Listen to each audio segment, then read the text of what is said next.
Officer on Duty is my third Malayalam movie for the year 2025. And I should tell you, it's already my favorite movie of 2025.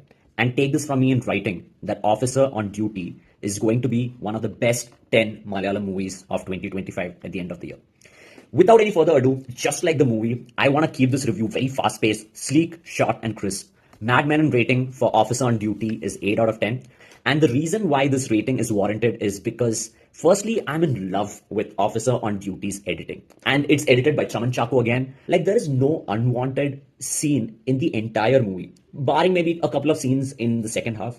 The movie is so fast paced. Like, you know how in normal movies you have like a hospital shot and then there is an establishing wide shot just to kind of pan and show that this is a hospital. And a lot of time is wasted just trying to establish the surroundings for the audience.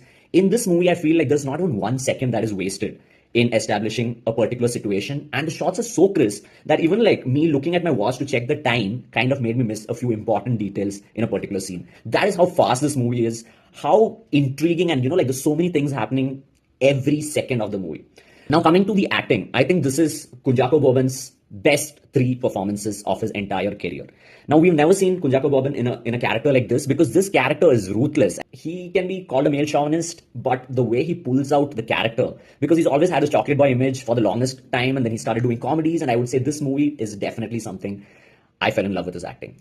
A movie is only strong when you have equally strong antagonists. Like, Kunchako has done a crazy good job as the protagonist, and when you have like equally invested antagonists, when the script gives them a lot of importance, actually tells you what is their drive, why are they doing all these ruthless things the villains in this movie are doing, that is when the movie becomes powerful. That's when the movie emotionally connects with the audience and you invest in this movie. And this credit goes to the antagonist team that has been portrayed in this movie, led by Vishak Nair.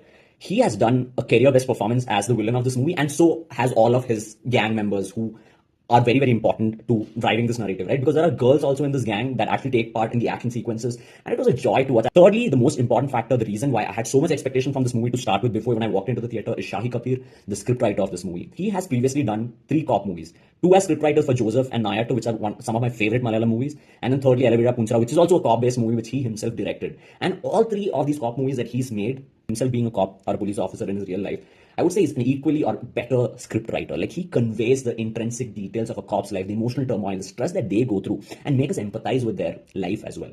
And Shahi Kapoor, with his 4th police movie, 4th cop movie, has again not disappointed. About the positives about this movie, I don't think I can talk much about the negative because there's hardly any, honestly.